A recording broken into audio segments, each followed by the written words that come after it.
اللہ فرماتا ہے فرقوں میں مت بٹو۔ آل عمران کی آیت 103 میں ارشاد فرماتا ہے وَاعْتَصِمُوا بِحَبْلِ اللَّهِ جَمِيعًا وَلَا تَفَرَّقُوا، اللہ کی رسی کو مضبوطی سے تھام لو سب مل کر اور تفرقہ مت ڈالو۔ آیت 105 میں فرماتا ہے وَلَا تَكُونُوا كَالَّذِينَ تَفَرَّقُوا، ان لوگوں کی طرح مت ہو کہ جو آپس میں متفرق ہو گئے، جو فرقوں میں بڑھ گئے۔ اللہ کے رسول صلی اللہ علیہ وسلم ارشاد فرماتے ہیں میری امت کے 73 فرقے ہوں گے۔ تو قرآن کہتا ہے فرقوں میں مت بٹو، تفریقہ مت ڈالو۔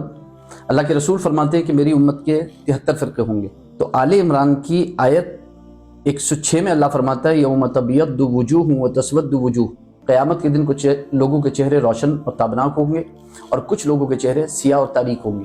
وہ کون ہوں گے؟ ابن عباس کی صحیح حدیث ہے اور ابو سعید خدری اور ابن عمر کی مرفوع حدیث میں موجود ہے، جن کے چہرے روشن اور تابناک ہوں گے وہ اہل سنت والجماعت ہوں گے، اور جن کے چہرے سیاہ اور تاریک ہوں گے وہ اہل بدعت و دلالت ہوں گے۔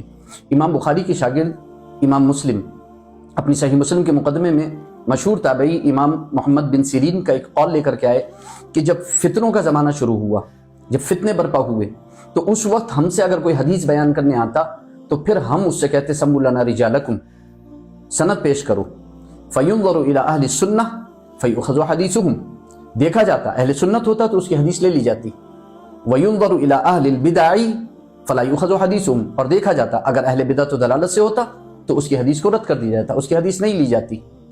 اللہ کے رسول نے بھی فرمایا ما انا علیہ واصحابی، جنتی فرقہ ناجی فرقہ 73 میں سے وہ ہے جس پر میں اور میرے صحابہ ہیں، اور اس کا نام سورہ آل عمران کی آیت 106 کی تفسیر سے ہمیں اہل سنت والجماعت ملتا ہے، اور یہی محدثین نے نام استعمال کیا ہے، اور یہی 1400 سال سے نام استعمال ہوتا چلا جا رہا ہے۔ تو اہل سنت والجماعت ہی ناجی فرقہ ہیں، اس لیے آیت کا مطلب یہ ہے، فرمان الہی کا مطلب یہ ہے کہ فرقوں میں مت بٹو، صرف اہل سنت والجماعت میں رہو، کسی جماعت میں مت جاؤ۔